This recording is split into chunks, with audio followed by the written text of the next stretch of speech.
All right, my name is David, and let's jump right into this here. This is going to be an overview of how to know that God exists. It's going to be possible because of a game-changing paradigm shift that's unique that I'll show you. In this video, in this overview, I think I'm gonna go through all of my slides here, which will summarize these four main topics that we need in order to understand that God exists. And of course, to understand that God exists, we need to understand the basic nature of God, meaning like, what is it I'm saying exists, right? Like when people say, well, it depends how you define God. Well, I'm going to explain the main characteristics of God, and with these characteristics together, like creating everything constantly, and being omnipotent and omniscient and so forth, then obviously that's going to qualify as what we would call God. So I'm going to go over, I think, all of the slides, and then if I'm going to spend some time in this video honing in on the main paradigm shift that's not complicated, but it can be certainly difficult, and it can perhaps be extremely difficult. And it's the unique game changer that's going to allow us to actually know that God exists. Now, you're not going to know because I overpower you with my intellect or convince you with my incredible personality or anything like that. This is something that you can do for yourself. If there's anything like adversarial, where if you're watching this to try to prove me wrong or prove that you can't know that God exists, then you'll win, right? I mean, you can prevent yourself from hearing what I'm saying or interpret what I'm saying in a way where if I don't explain something, then you can call that a logical fallacy, or something like that. But if you're looking to work with me, then I really have something game changing to show you. And I can testify to you for what it's worth that pursuing the question of God's existence led me to discover something very fundamental about how we think and how we interact with our minds and how life works and so forth, that I was able to carry forward and use in basically every aspect of life, but that it was especially relevant for things relating to relationships. And then for me, relationships and leadership and so forth related to making money. And there's also peace of mind on a society worldwide level, which isn't necessarily particularly useful for each of us as an individual, like in an isolated way. But overall, this can utterly change the world and make it radically better if people understand the paradigm shift that's going to allow us and even unite us in a common kind of playing field that can allow us to discuss what we can know is true and also understand all sorts of stuff that we just don't know for sure. That's kind of a gray area, but where we don't need to get worked up or violent or have even a strong opinion when it's clearly a gray area until and unless someone finds maybe a way to know something that we haven't figured out how to use the tools yet to know. All right, so I have on this slide here, as you can tell, my potential main value to you is going to be in the content of my ideas and the many, many tens of thousands, actually, of hours that I've put into this. But obviously, the editing and graphics and aesthetics of this is not where my value is going to lie. The two main ways to listen to me that works really well for people are either just like walking or exercising, where of course then the video is not really important. You can kind of glance at the slides if you want, or glance from time to time. And then otherwise, if you're like at your laptop or something, then you could have your own notebook and interact with what I'm saying that way. Right, but of course, what's going on the screen is not going to fill up your attention particularly well. All right, so on this slide, what I've written are the four main aspects, the four main topics that we're going to need to understand in order to understand that God exists. Knowing that God exists is not like a proof in the I don't have like a proof for you in the general sense, or I don't know if it's typical, but in the kind of approved, sense of like having a bunch of axioms that supposedly prove God, but never actually do to people, right? If you supposedly prove God mathematically, or another thing I'm not going to do is make a bunch of arguments that I'm going to then assert mean that God exists, right? Arguments can't lead to like perfection. I'm striving for perfection of understanding, which we can get in life with some things. We can perfectly understand certain things, right? The opposite of being able to perfectly understand some things would be able to perfectly understand nothing, which means we couldn't even perfectly understand that. Think of some, horrible thing like just like kicking puppies, right, to avoid to avoid referring to crimes that can kind of trigger people. If we say, I don't even know that, it's 51% more likely that kicking a puppy is bad rather than good, right? Then if you are to say, I'm not saying that, but if someone were to say, I don't know anything, then they'd have to say, well, I have no idea whether kicking a puppy is good or bad, or even whether it's more probable that it's good or bad. So precision is possible with certain things. Knowing is possible, but we need a specific method for that, to travel a specific path and to have one particular paradigm shift that I've been referring to.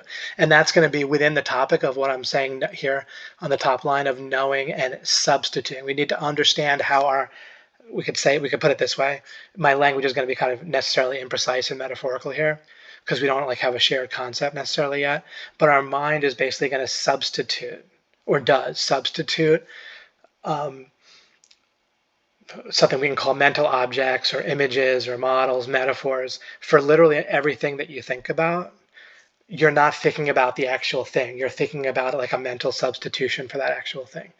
And embracing that understanding, and secondly, right after that becomes a question of how important is that, and embracing the importance of it. So it's not just kind of, oh yeah, David said this, maybe it matters here or there, maybe I'll get it one day, but really getting and feeling and embracing the importance of this is the second part of the paradigm shift, because feeling like maybe you got what I'm saying but that it doesn't matter means you haven't made the shift.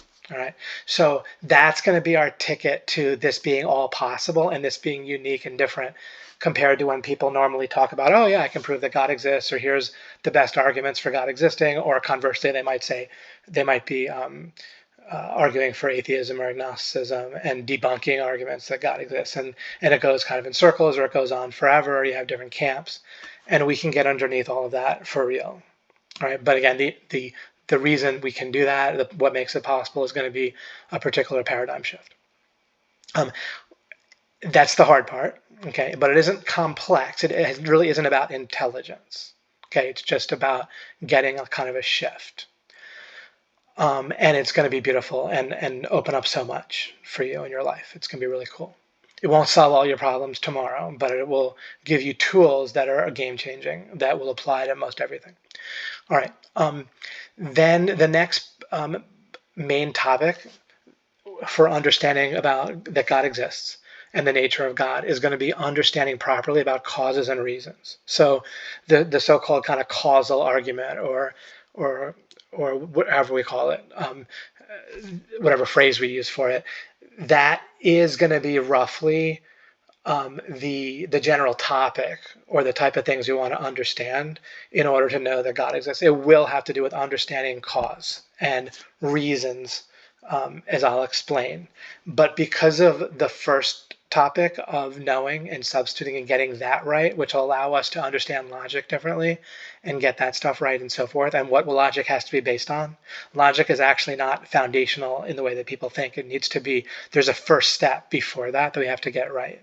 That's related to the substituting idea. That's going to allow us to take a look at causes and reasons differently.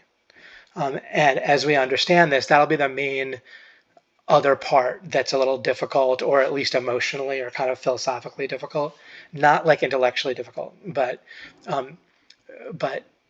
realistically, that's kind of where people can need me to explain or object that I didn't explain something well enough yet, or say, well, why can't the universe have done it, and that sort of thing, right? So we will thoroughly address that, not necessarily in this video. This is like an overview, but I'll say something about it, and then I'll delve into it in one or more future videos to where I can handle things more completely, and then hopefully address questions about it, maybe even do a live webinar, and talk about it with people. Not finally, but thirdly, the next two are fairly easy once we get the first two topics, once we get the knowing and substituting and the causes and reasons. Then we can understand, next we need to understand goodness and free will and how all that interacts, which will have the kind of life benefit, in addition to the benefit of understanding God, which matters for in all kinds of ways. But in terms of just our life, having more love and money and all that stuff, and just happiness here on earth, then free will and understanding it is actually related to understanding power, like your power fundamentally, related to who you really are, right? And if you understand that, it will actually um, give you another tool and angle and kind of game changer on success in life. So it's actually a really cool topic. It'll explain about God and purpose and so forth, but it'll also help us understand ourselves and our power, as I said, and interacting with our mind and so forth. When we go over that, and then the final one is probably going to be the easiest for us, but it has to do with understanding the concepts of unlimited and limited, and relating to things like how an unlimited amount of things cannot actually exist in actuality. Of course, in theory, you can have something that can continue on and be added to, like time or space or the set of whole numbers. But those things can't actually be infinitely divided right now or that sort of thing. As we understand that, that'll have certain implications for understanding a bit more about God and understanding God's power and knowledge to be unlimited, but also understanding what that means, and that if we make a phrase referring to no thing like a married bachelor or something, then God can't like create a married bachelor. So we can sort of understand that stuff and those aspects of God as the final thing. And then that'll kind of wrap those four topics, kind of form a complete whole for understanding the kind of the basics, the basic characteristics of God, and knowing that such a God does in fact exist and is aware, intentional, loves us, loves all people, is aware of what all other people are aware of. And there's a beautiful kind of societal impact to this on top of everything else. And also just in your personal interactions too, where we're all connected in one sense, not exactly in like the Buddhist sense, but in the sense that metaphorical to if we were all literally brothers and sisters, and if our parents loved their children, which would be our brothers and sisters, and if we loved our parents, then regardless of your feelings towards your brothers and sisters, you would care about them on some level because for your parents' sake, right? So the fact that God has to actually feel and know and experience what everyone else is experiencing, because God actually is going to try out to create everything we're aware of at every moment. Right? God's very active in that way, which is not to be confused with God's like choreographing everything specifically to like screw you up or to give you benefits or anything like that. Again, we'll come to understand all that.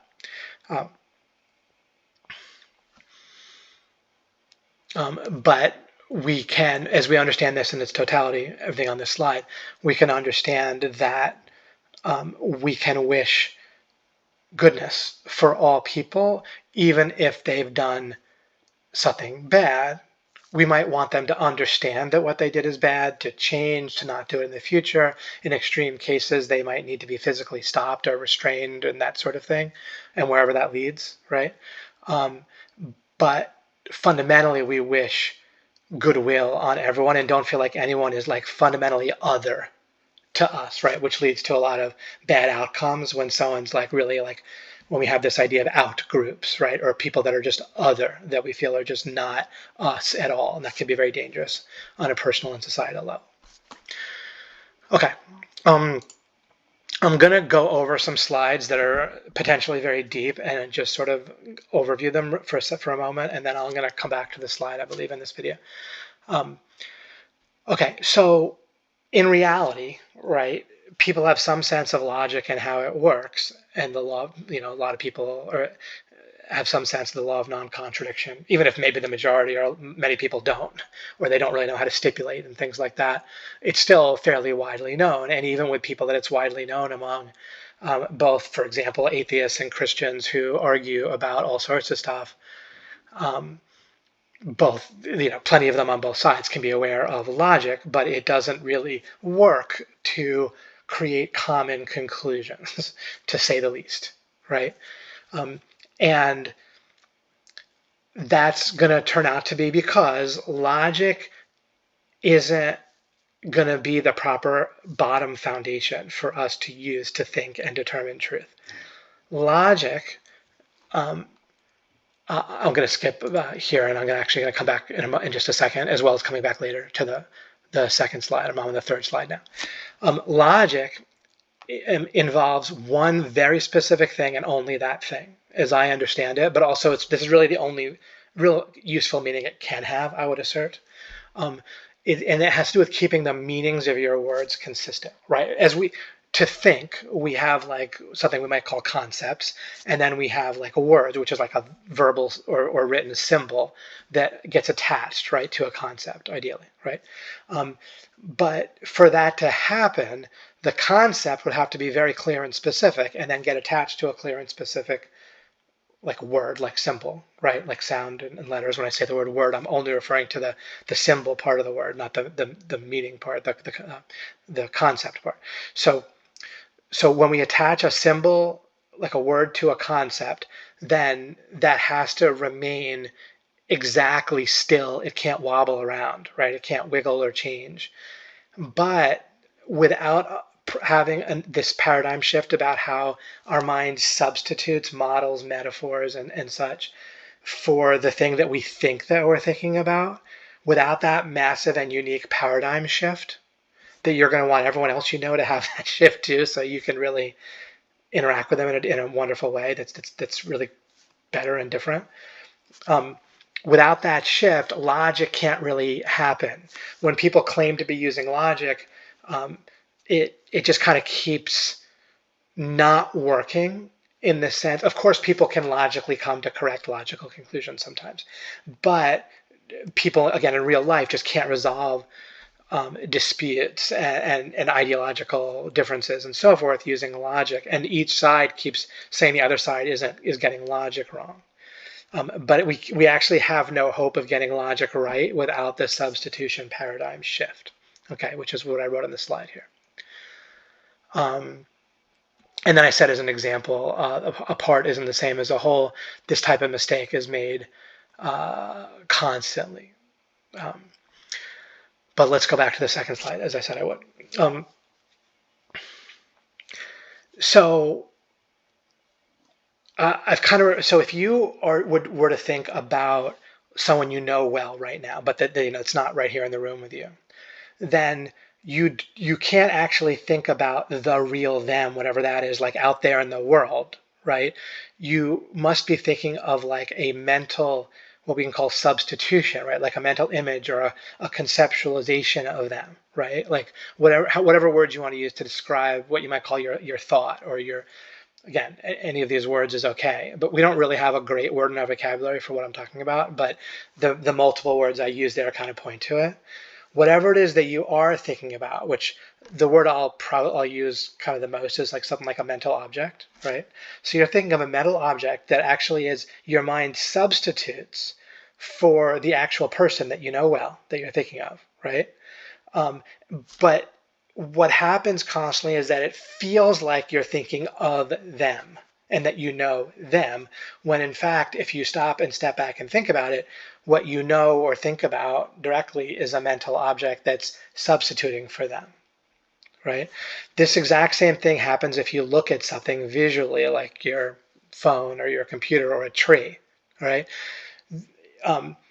In real normal life, when we're not really stepping back and thinking about life, but we're just like living our lives, then when you look at a tree, then you feel like you are seeing the tree itself, right? You don't feel like you're seeing or experiencing a visual image that's a substitution for the tree, right? You just feel like you're experiencing the tree, right? So constantly, the way we kind of feel, or what we could say is the way our mind kind of makes us feel or tells us, is that it does these substitutions, but we feel like there's no substitution happening. We feel like we're thinking about the thing itself, right? And this is true even when we think about the universe as a whole, or the natural world, or the real world, as people call it, right?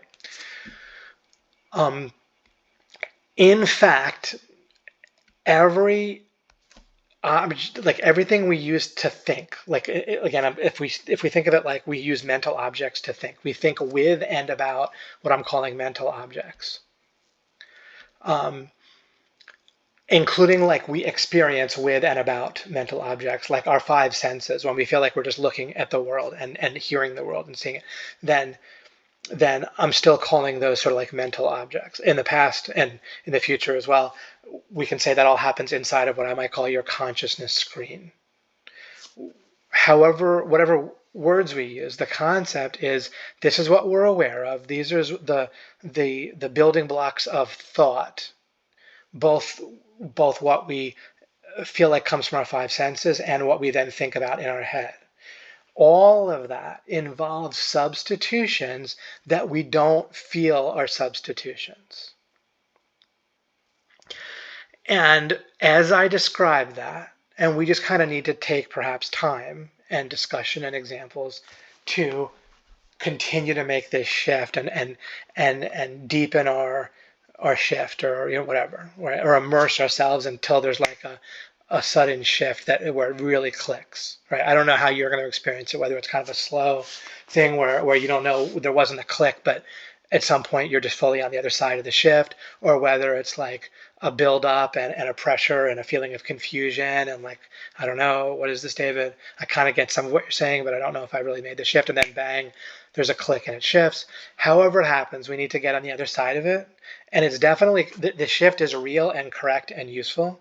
But as I'm introducing it to you and we're talking about it, right about at this point, if I'm talking to a person one-on-one, they pretty much always ask or communicate some form of, how do I apply this? When is this important? How is this important? Or can you give me an example? All right. I've given examples and I'll continue to give examples, of course. But in a certain sense, so that when someone says, but can you just tell me what it is? What is this shift? That's the issue, okay? Is we literally can't think about what things are. We think we're thinking about what things are all the time, but instead we think using substitutions for what things are. Now, this might seem like all I'm doing is like disillusioning you or leading you to a place of questioning and frustration. That's not the case at all. As you get on the other side of this, we absolutely can learn to think accurately using these substitutions, using models, using metaphors as metaphors. And what we can do, our knowing is going to actually take place in the contrast. I'm going to skip now to the fourth slide.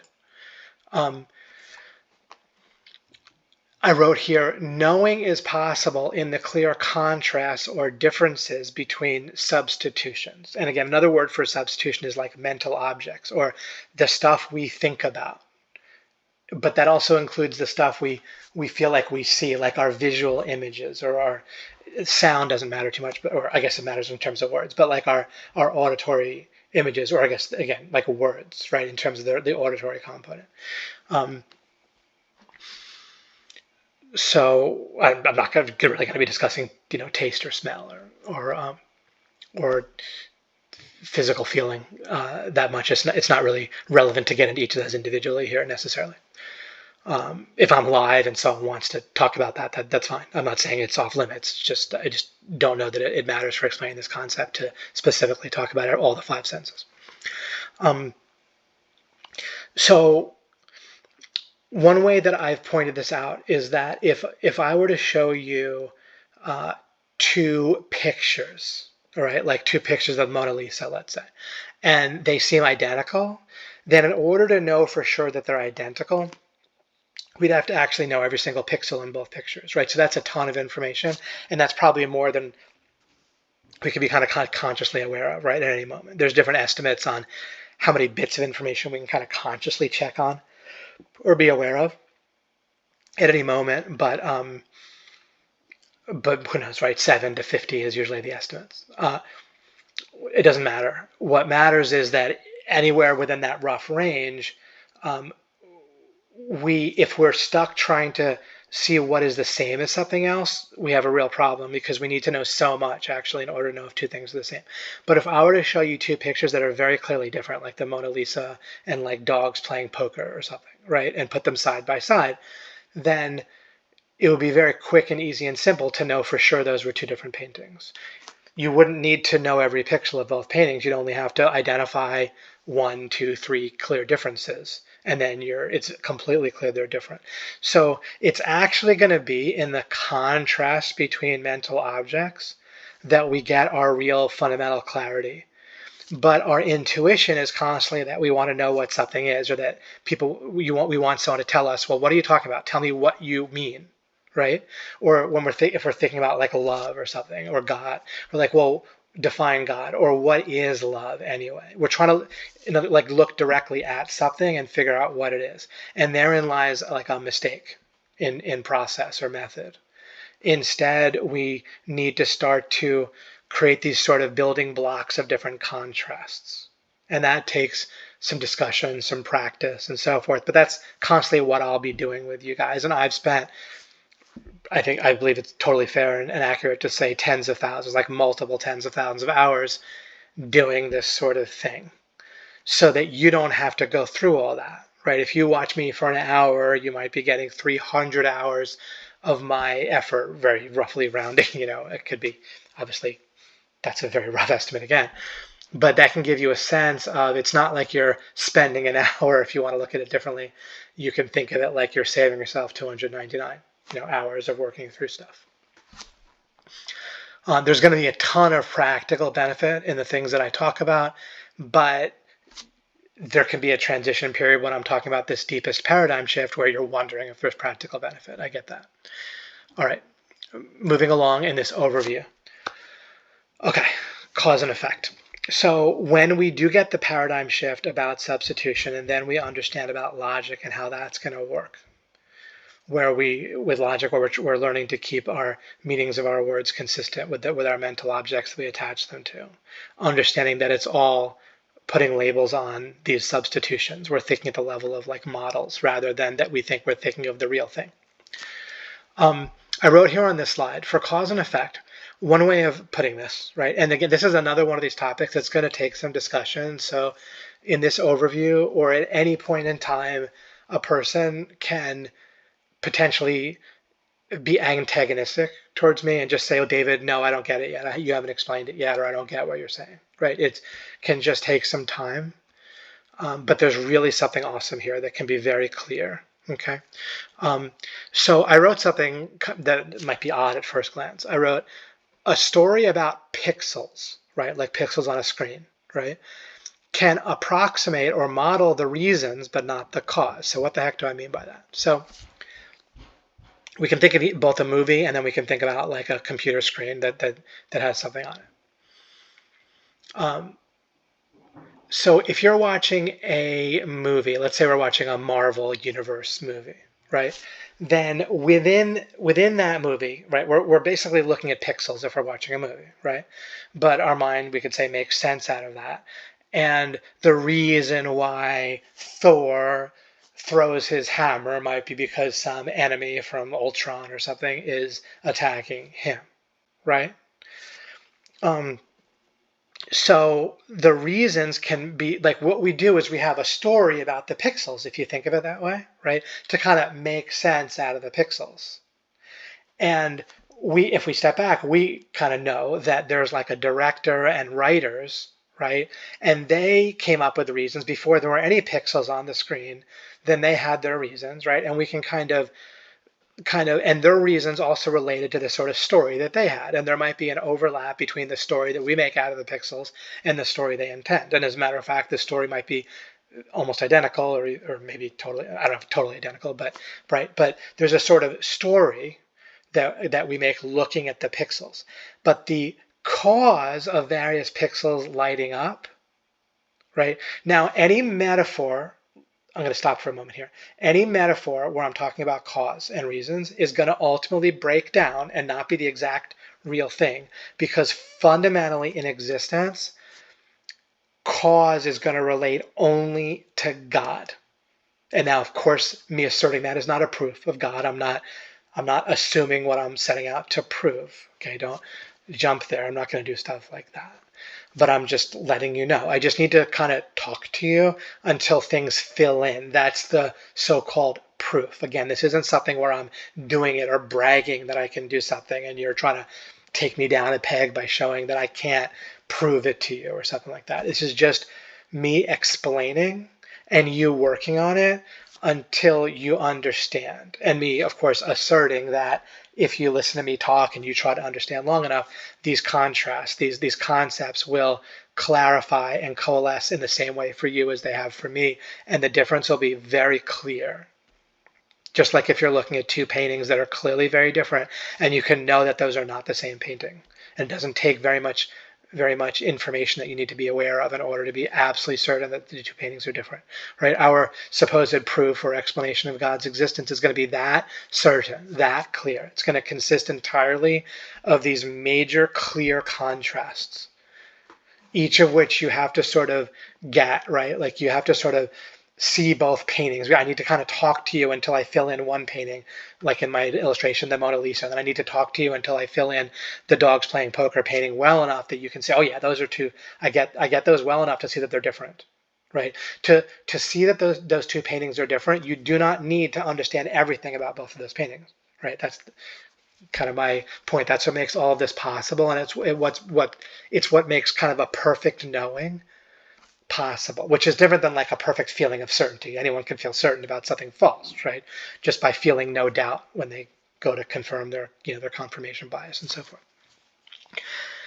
So again, in this overview and for an uncertain amount of time of me explaining, things won't necessarily come together. And then at some point in me explaining any particular concept and you working on it yourself, then it can and will come together.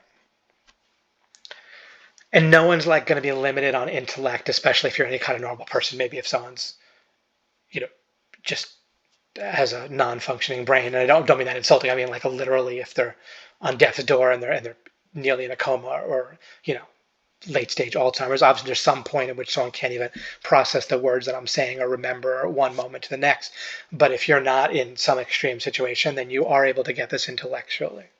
Just a matter of time, and it's not some test about how smart you are or anything like that. Right? It can just take us different amounts of time. And I have no idea how good I am at explaining this. I work at it a lot. I'm kind of the only person who can maybe do this right now, although there's some incredible people in our community that might do as good or better job as well. But we're sort of limited on the number of people that could try to explain this, and I'm doing my best. And I work at it. All right. So what else can I say here about the story of pixels? All right. So if you look at a movie, you look at a Marvel Universe movie, you're seeing pixels on a screen. You might not be thinking about the fact you're seeing pixels on a screen, but you of course are. And your mind is creating a story out of that. And that story can make sense. And sometimes maybe something will happen in the story. You're like, that doesn't make sense, right? But that almost proves the rule that you are making a certain sense and something doesn't seem to fit in with that. But the cause of that movie would be something of a totally different nature that you aren't, if you're immersed in the pixels, right? If you're immersed in the movie, then you're not getting anything related to the real cause of that movie, right? Like investors might have been interested in investing for certain reasons. And then there's a director and there's cameras, right? And there's actors and there's all these things going on that have nothing to do with the story on the screen. Right? And so if you're immersed in a story on the screen, you don't almost have the nature of the real cause, right? Your substitution is nothing like the reality, right? Feeling like you know what's causing Thor to throw his hammer, right, is totally off. It's not even close. The reasons why, the story-related reasons why Thor throws his hammer at a robot or something is can be correct and make perfect sense, right? But the cause is of an entirely different nature and would have to go into things like the nature of movie making and the producer and the existence of writers and on all kinds of stuff, right? And so it's going to turn out that when you look around at what you think of as the real world, right, the real physical world, the universe, the thing that scientists are so sure that they kind of fundamentally understand, that it actually is going to turn out that that world is like pixels, okay? And you do not understand the nature of it just because you can avoid walking into trees, or even because we can make cell phones and do amazing things and make nuclear bombs and do scientific experiments and all of that. None of that, so again, I'm going to need to get into this. I'm going to need to talk about this for maybe a while, or come up with good examples and discuss and so forth. But the universe is not of the type of nature that can make itself, or make what you're aware of, or make images, or make pixels, right? As we delve into and we're not going to be able to get this stuff I'm talking about with cause and effect until and unless we get step one. I'm going to go back to this first slide.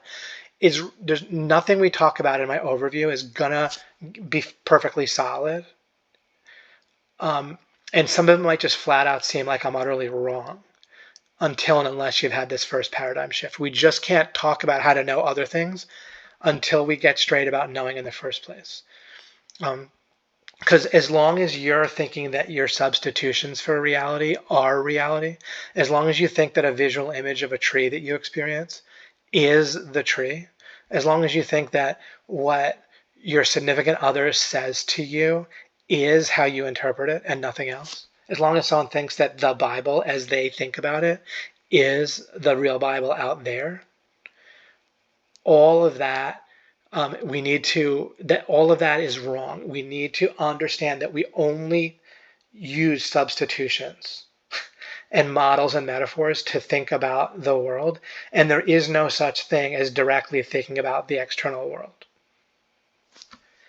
However, we can still build knowledge and understanding even better as we travel through that paradigm shift and come out the other end.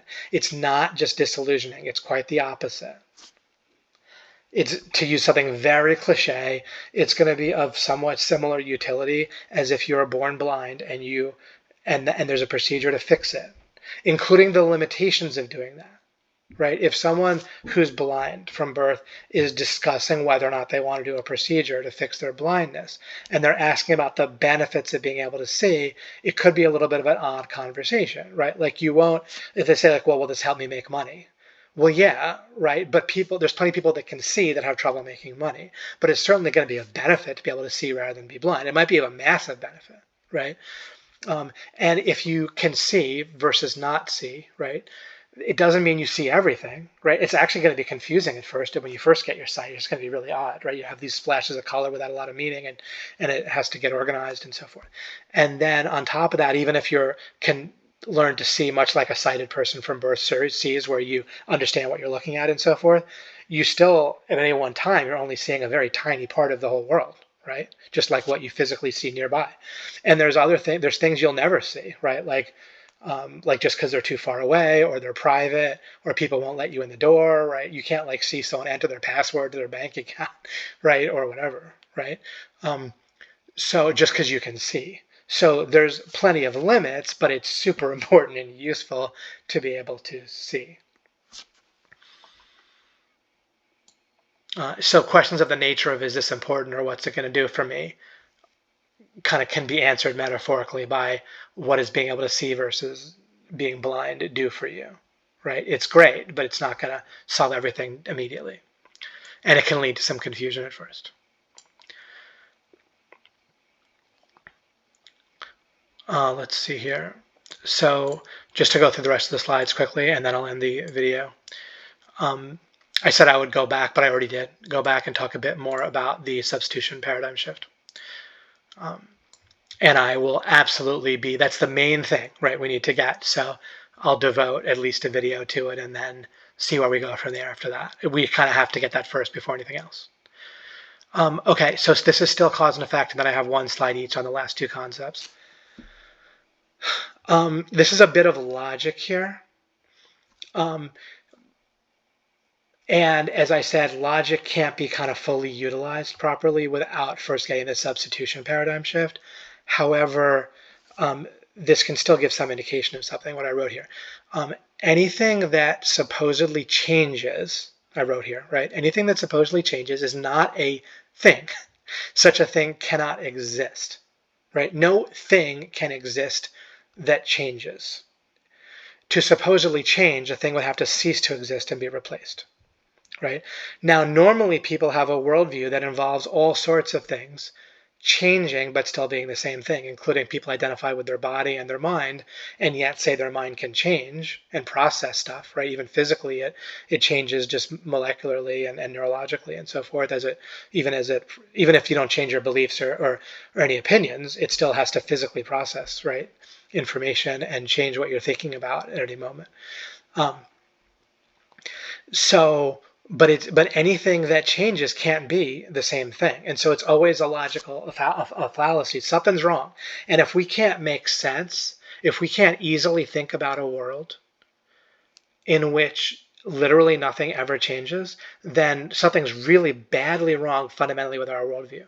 I have an understanding of how the world actually works and the universe works and everything and existence works, where where I can remain consistent in understanding change and things that don't change and not have to refer to things that change as the same thing and so forth. So I have a worldview that doesn't have this problem, but it can perhaps make you curious to notice that your worldview or the worldview in the absence of things that I've shown you, or if someone's figured this out on their own, has this problem nonstop. Or if you're listening to some teacher, right, in philosophy, religion, or anything else, any type of anything, if they clearly are talking about things that change as if they're the same thing, then there's something very fundamental that they're missing, right? But everyone's in this boat, right? So in my experience, it's just me and people that have learned from me that are able to understand a worldview in which we're actually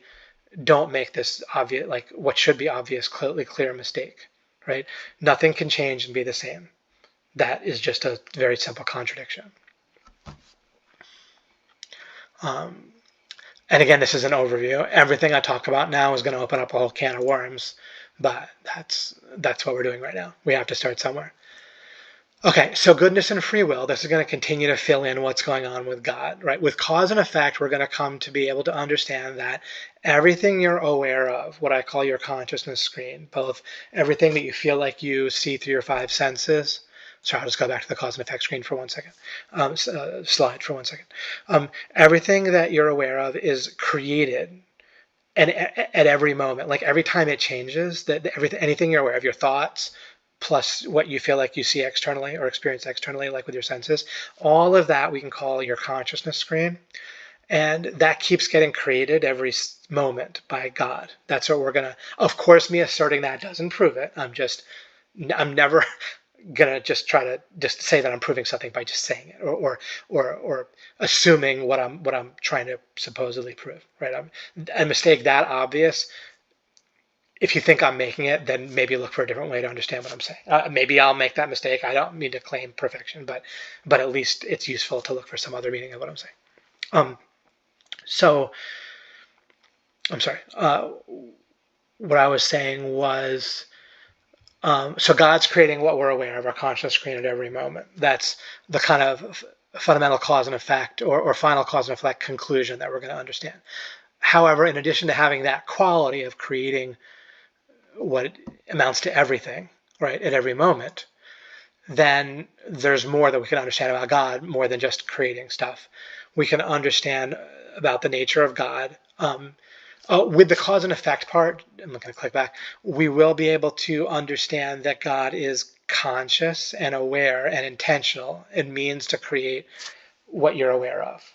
Again, that's not the same as God deciding, hey, I want this person to experience bad, so let me just do that on purpose. It's going to come from, well, what we're talking about here, which it's going to relate to free will and how God has to uphold certain like regularities, which we might call laws, in how God operates and the reasons why we experience what we experience, or what you might say why the universe works the way that it does. The reason it has consistency is we need that for free will. We need free will in order as a prerequisite for love. We need love to have the potential for better and more abundant goodness. I'm kind of going backwards up the slide from the bottom. And so goodness and badness can be known as a contrast to, if you suppose what total neutrality of in the idea of the realm of like goodness and badness would be like, if that was how existence was, if that was how your experience of existence was, then you couldn't even conceive of good or bad. It would be a nonsense concept, like hurting somebody in a clear way or kicking a puppy. You couldn't even conceive of that being potentially bad or different than giving someone a hug or forgiving or being nice to somebody, right? Obviously, that's not the case, right? Everything in life is kind of like foundationally based on wanting more goodness and less badness, right? It just kind of logically has to be, whether we even think about it or not. So everyone, including God, wants more goodness and less or no badness. And we can say, but what if God's omnipotent, blah, blah, blah. All right. So, but God can't create no thing. God can't create a married bachelor. Okay. God can't create, if you make a phrase that just refers to an inherent contradiction or nonsense, then that's not something God can create. Like whatever that phrase refers to, which is no thing, it's nonsense. God can't do that. So God can't create a world in which you don't have the potential for badness in a world where there's free will. All right, so we've heard something like this before. This isn't completely novel. Being able to understand it in a clear way is probably much more possible with the foundation that will lay with the substitution idea and the paradigm shift and the cause and effect thing after that. And then by the time we've laid the foundation of the first two concepts of the total four that I've listed here, and where this is the third one, goodness and free will, then we'll have the background and the context to understand this more clearly. But the basic idea of this is not totally unique, of course. You've heard stuff like this, that bad and evil and so forth exist because of free will. You may or may not have heard someone say, like, well, free will is necessary for love. And such. So that, as we understand that, we will understand, that's going to be important just for understanding ourselves and God and how we all relate and purpose and so forth. Finally, we have the idea of infinity and limited, and this is going to be pretty easy once we have the first three. Then this is kind of like a kind of a quick summary, or you can just go back to this. I'm sure I'll cover it again at some point, but it's pretty easy to get for the most part. Now, the controversial thing here, or the thing that's not so obvious, is an unlimited amount of anything can't actually exist. That's a true statement, all right? So Christians, and I'm sure non-Christians in their own way, but Christians make this mistake all the time, right? Anytime, like God's omniscience and God's omnipotence, which of course means like knowing all and being able to do it, there's no limit. So I'm going to say this very specifically and correctly. There's not a limit on God's knowing, and there's not a limit on God's power, right? And that's the proof of that's going to be basically if we just test the idea of once we understand the first three main concepts and we understand there's this God that has to be creating everything we're aware of at every moment for every person for the reasons that make up the universe and so forth. And this God is intentional and aware and loves us and so forth. Then we can say, well, are there one of these gods or multiple ones, right? And then if there's one, then obviously there's nothing else to limit God. Other than logic, okay, God's not limited by logic. Logic is not like a powerful being that's more powerful than God that stops God from doing certain things, right? So God isn't limited by logic, but in our language, there's not a great way for me to put it. Like I've already said, if we make a phrase referring to nonsense, then God can't do that because there is no that. It's not that God's power is limited. There just isn't anything being referred to for God to do with such a nonsense phrase, okay? So other than that, God, there's nothing limiting God. But a lot of arguments that involve, well, if God's all powerful, why can't God not do this? Why doesn't God do this, that, or the other thing? And mostly like, not have evil or some form of that, or bad stuff happen to people. Then again, the answer is going to involve both the free will thing, but that's going to be based in the idea that God can't, do nonsense, which I guess is based in logic. But it's not like a limitation on God's power. So if there's one God, then nothing obviously exists that can limit God. That's pretty simple. And then what if there's like a super God that's more powerful than God? Well, there's either then there can't be an unlimited amount of anything, including gods and super duper gods, right, and so forth. So there would have to be if there's multiple gods, which is the only way that God's power could possibly be limited, is if there's some other more powerful God, right?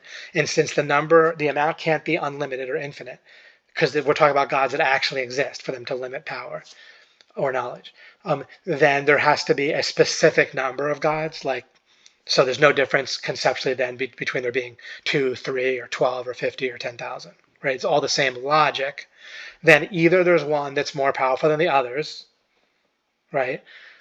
Or one group of gods, is more powerful than the other group or whatever. But either there's one that is most powerful, in which case that one wouldn't be limited. You would basically just be the only God at that point, right? So there wouldn't really be other gods. There's just the one that's the powerful one. If they operate in perfect harmony, right, there could in some sense be multiple gods in some sense of the word multiple, but they'd have to operate in perfect harmony. The minute they disagreed on some thing that should be caused or done, then we'd find out which one was more powerful, right? If there was disagreement. At which point we have the issue of once there's like a defined number of gods in our mental exercise, then if you think it through, you can realize that one of them is going to win out, right? You say like that, or they're all exactly the same amount of power.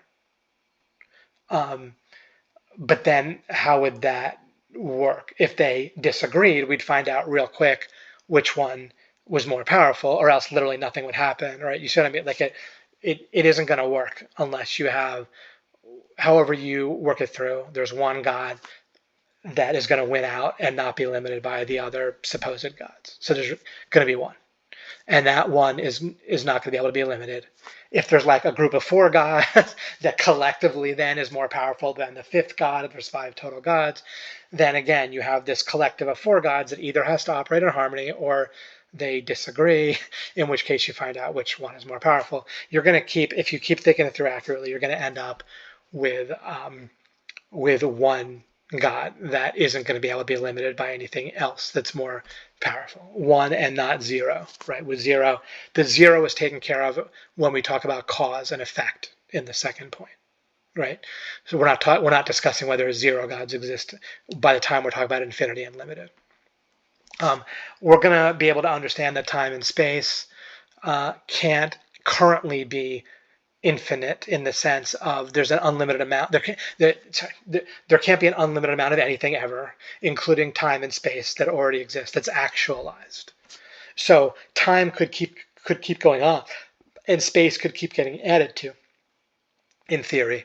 But currently there isn't an infinite amount of either space or time.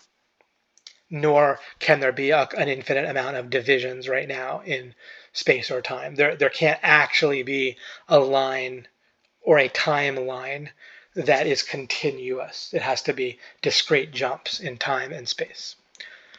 For the sake of time and so forth, I won't go on and on about that. That's not so relevant unless we get the first 3 points anyway. So this is the first slide again. This is the kind of the total amount of topics that we would need to understand together, or obviously you can one way or the however you understand these 4 topics. By the time you do, you will have clear contrast that's simple and large and easily able to be understood of concepts, and where you're operating at the level of concepts, where you're not substituting a concept for something else, right?